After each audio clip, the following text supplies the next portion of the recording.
Hello everyone, and welcome to a new video on this YouTube channel that is completely dedicated to digital orchestral music, producing and arranging digital orchestral music, specifically using FL Studio and the BBC Symphony Orchestra, using their Discover plugin.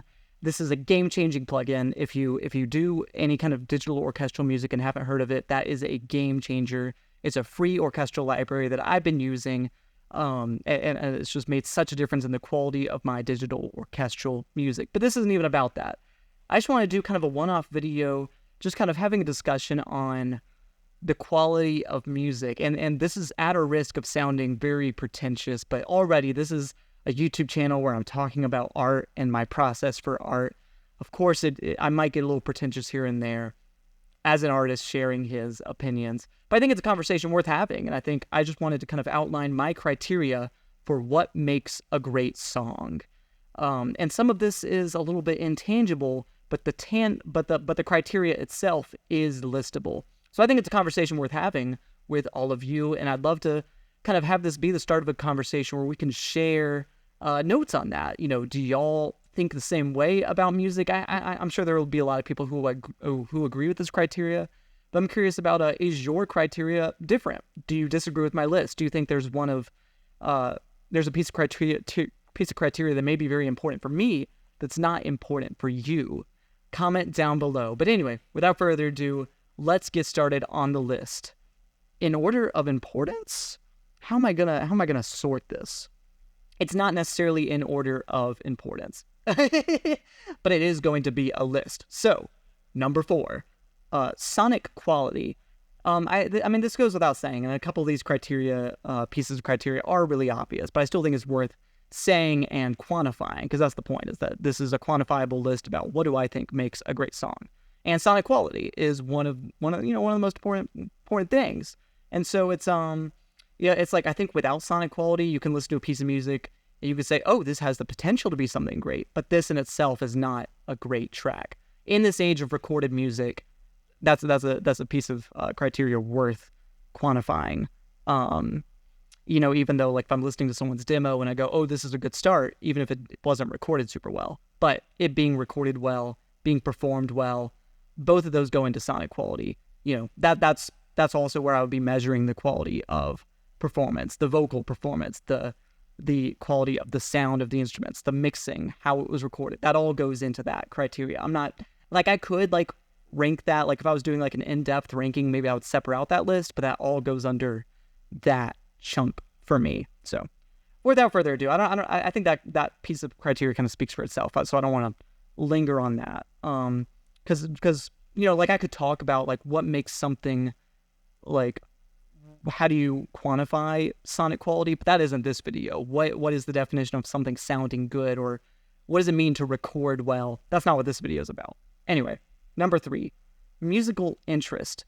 And this is something that, I quantify it as musical interest because I'm not necessarily saying a great song is musically complex, because that's something that I think is worth saying. You can have a simple song that's still interesting.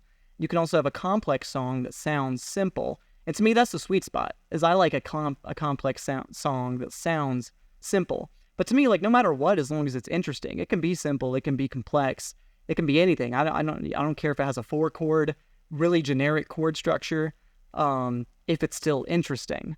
It's like, usually I would prefer that it doesn't do that basic 4-chord structure that we see all the time. I'd rather you do something new, but if you do use that, there's still something about the song that is interesting musically. And that doesn't necessarily mean that, like, there's a complex piece of music theory going into it. It can just be, because that's all about what you hear, is what you hear interesting intellectually. And just, like, about music theory too, like, I think it is worth saying, I don't know if I've really talked about music theory on the channel, but it's something that, like, music theory is just, putting into words the language of how to write music. And so, like, I think it is kind of silly that so often discussions of music theory are divorced from discussions of interesting music.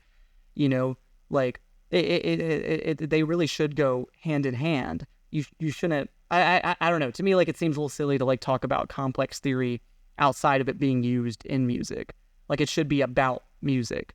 But anyway, I could go on a tangent there, and I won't. I won't. We don't study theory for the sake of theory. We just we study music theory for the sake of music. That's the point. But anyway, the point though is like musical interest is a main piece of criteria, but that doesn't necessarily mean it's complex. But often it does. But yeah, I don't know. I think that's worth saying. Number two, I guess I'm going. I'm counting down. So number 4 was sonic quality. Number 3 was musical interest. Number 2 is meaning. A great song is meaningful, and there's freedom within that, right? To me, like if it's an instrumental piece, like a lot of the music that I do, right? That's orchestral. Then I would hope that there's emotional resonance, and that's a part of a song being meaningful. And if it's a song with lyrics, then that means powerful lyrics that are meaningful, that either tell a meaningful story, or still emotionally resonant. That's the thing, right? Whether you use lyrics or not, it's like, so I can't like have I don't feel like it's right to make a category that is good lyrics. Maybe another, maybe one of you would say, no, lyrics are actually a really important part of what I listen for in music. And if you don't have lyrics, then it's hard for me to connect with it. I know not everyone likes instrumental music, even though I do think that like a lot of the great instrumental pieces, especially orchestral pieces, are still, widely powerful. But I know not everyone's into that. So I don't know. To me, like either way, an important category is meaning, whether that is through powerful lyrics or not.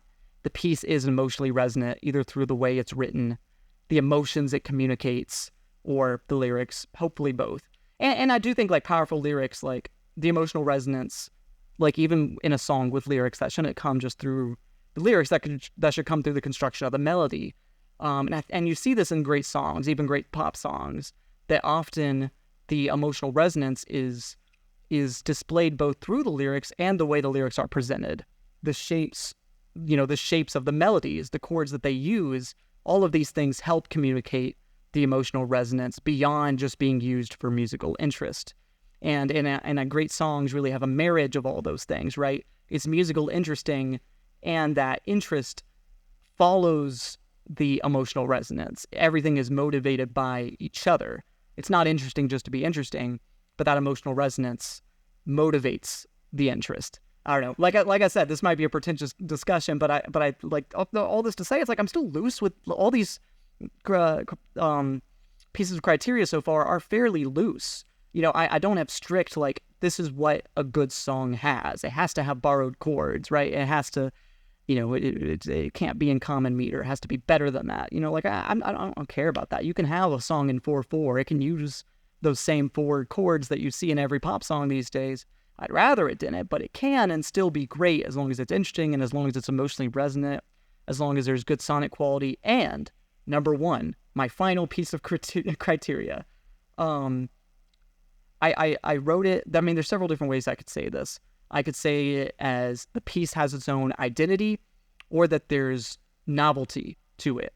And I know that is, all these things are subjective in their own way, and novelty is also subjective, because the first time you hear a metal song may be really powerful, but you hear 20 metal songs that all sound the same, and it's less powerful. But that first song you heard is still powerful, but if it wasn't someone else's first song, it might not be as powerful.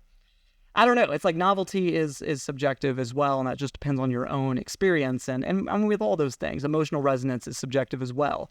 What is emotionally resonant for you may not be emotionally resonant to someone else, just depending on your life experience. If it's something in the lyrics, or even an instrument that's used, and you go, oh man, like everything moves us in different ways. So all these categories are subjective, and so maybe this conversation isn't even worth having. But I do think it is, because these are pieces of criteria that I've been fairly consistent with, and each time I listen to something I think is a great song, it meets all of those criteria.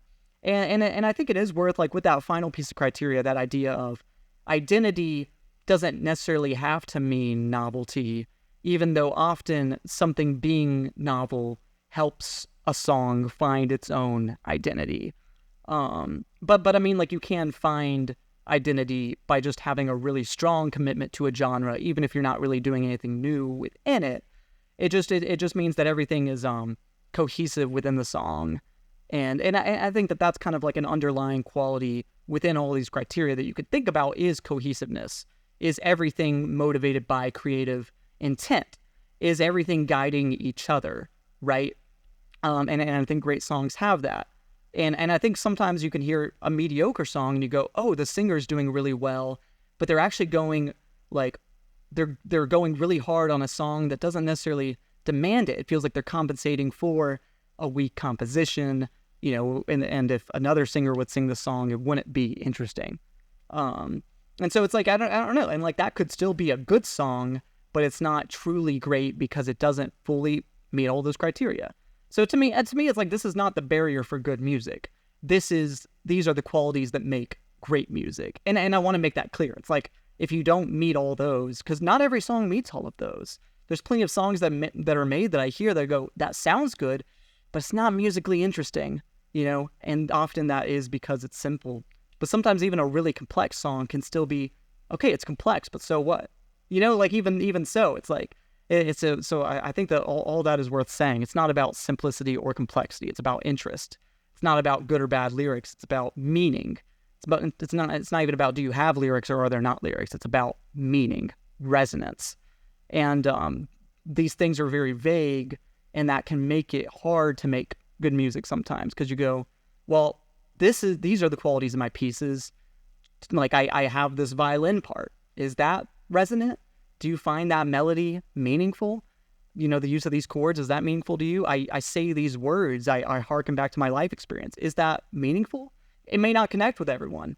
And that's just the nature of music, right? Is that like, there's so many things that are quantifiable. They're quantifiable, but the elements that make them great may be intangible. So I don't know. I don't know. This is maybe a funny conversation, and I don't know. Maybe it sounds incredibly pretentious.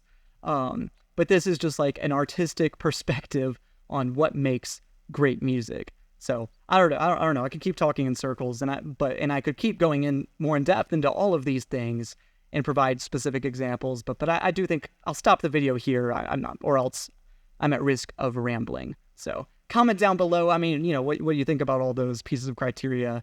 Whether you think it's incredibly obvious, whether you disagree with my list, just your own perspective on what makes great music. And if you think there's a genre, that could maybe benefit from rethinking some of these criteria. I don't know. I want to hear from you. Comment down below if you enjoyed this video, what other kind of content you want to see on the channel. I want to hear from you. I want your ideas. So comment down below. If you want to be able to support me as a creator, become a member on Patreon. And that gives you exclusive access to all kinds of bonus content that I create for music that I compose, but also I'm a filmmaker. If you want access to any kinds of bonus content for my filmmaking projects, scripts that I'm writing, previs, rough cuts, all kinds of things, that's the place to get that early access content. Become a member on Patreon. Listen to my music on Spotify, Apple Music, or wherever you listen to music. That's Joe Kendrick. That's JoeKendrick. Listen to my music wherever you listen to music. But without further ado, thank you all for watching. I'll let y'all go.